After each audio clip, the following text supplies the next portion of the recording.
Alright, I'm logging this one under when things go right. I made this jig out of a magnet. On the magnet I put some squaring. You can see the reflections in there, the slate.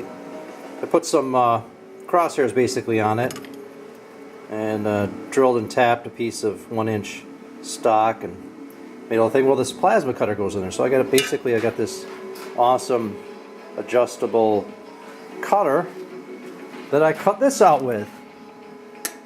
I'll tell you what, boy, that came out perfect, if I do say so myself. And then I used the plasma cutter to cut the axis hole, the triangle.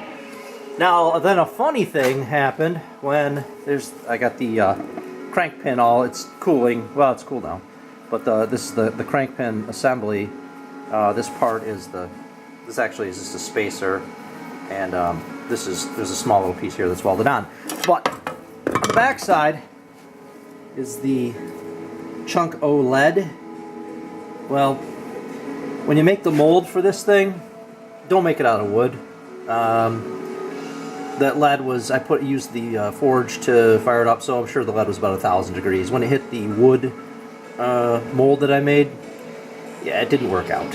So I had to kind of modify some stuff around and made one out of sheet metal, and I used this fireproof silicone. It lit that on fire, all kinds of stuff. So anyway, I ended up, I did get it right though eventually. I made this up, and then I also put all the lead inside of the hammer, and then I took some scrap pieces of steel and just kind of like tacked it in place in there to make sure that it would stay down in there,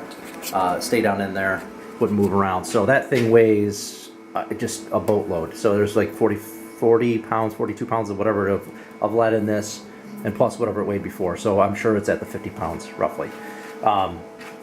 So right now I'm getting ready to just fit up the sleeve that's going to go over this, that's going to hold this, the guide, and on the piece that's going to go across here. So I got to get all that fit up today and see how that's going to work. And from there, it's moving right along. So just waiting on some parts for some more parts for for that little mess that's up on top from where the tire is going to spin around up here. So I still got to make that jig up here to mount that up on top. So it's coming along.